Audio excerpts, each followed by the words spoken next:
Today, we're talking to former APS board chair Courtney English, all about getting out the young vote.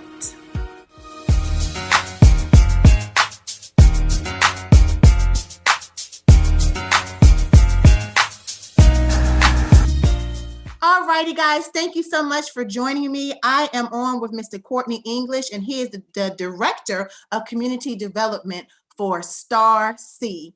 And we know him as a former board chair of APS, the best district in Atlanta. Don't tell my husband I said that. Amen. I won't. I keep that between us. But you are 100% correct. Yes.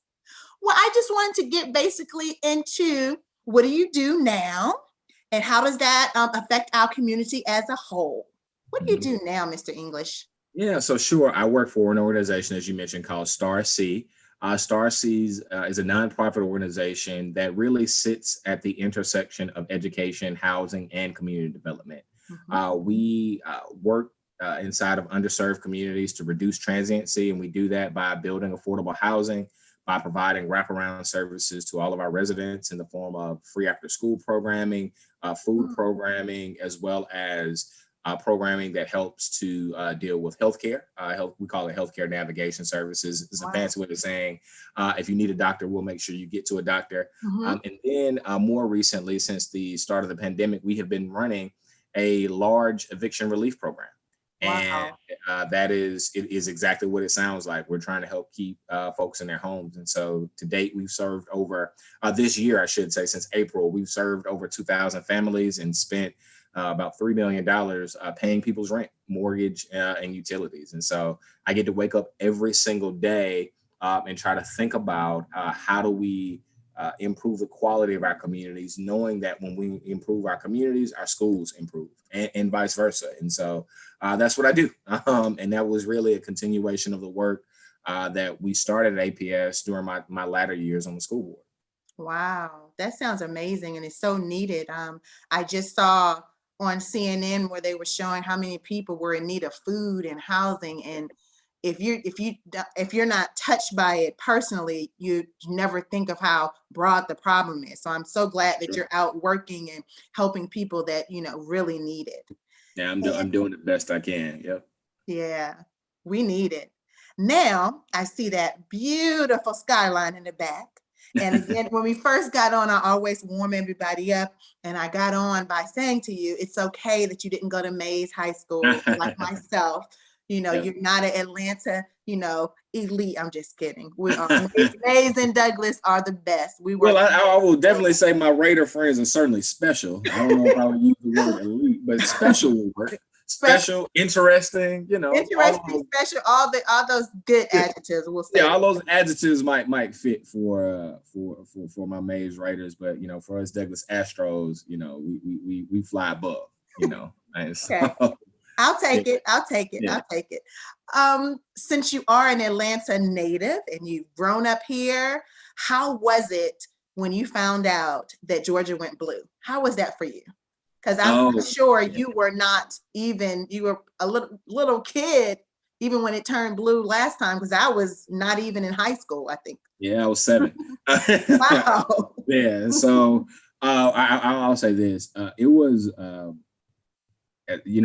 everything from a sigh of relief to I wasn't just happy for the state, but obviously happy for the country and hoping that we can move out of what has been really a tumultuous, chaotic, unpredictable, just crazy, really crazy, 4 years, crazy for 4 years. And so, but to see Georgia turn, it's been a long time coming. A lot of people put in a lot of hard work over decades. I mean, this change has really been, folks have been on the ground trying to register voters and turn out voters for years now. And so I commend all those individuals. I try to do what I can to drive out the vote, but it was a sigh of relief. I was ecstatic. I'm incredibly excited. I was, biting my nails there for a second. It looked like, running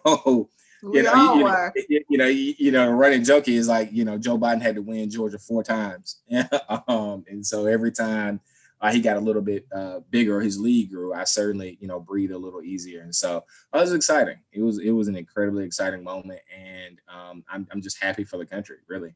Wow. Now, a lot of that they do give to the Black vote in Atlanta, the metro area, Atlanta and Southern Georgia, Columbus, Chatham County, Savannah.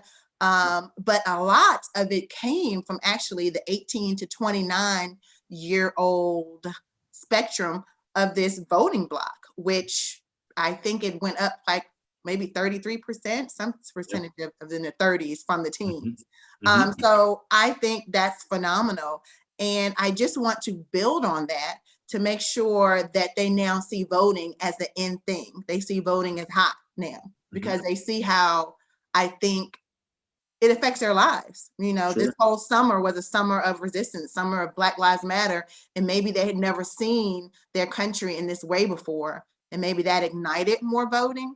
But after this has all died down, because everything dies down, what do you think some things that we could do to keep that momentum, keep voting hot for that age group? Yeah.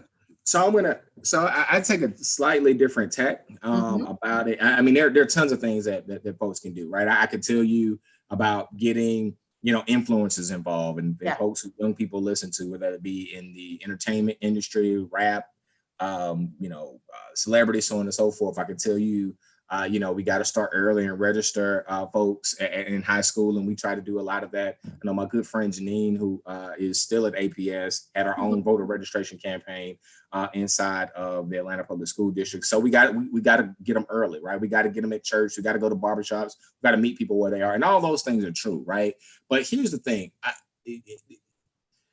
We also have to take care of what my good friend of mine named Rodney calls the 3 feet of space around us. And what I mean by that in this particular context is you need to make sure that the people literally that you see that are going to your favorite restaurants, that are at your barbershops, that are at your salons, that you see that you used to see in church in person, but now online so much. You need to just ask them, have they voted?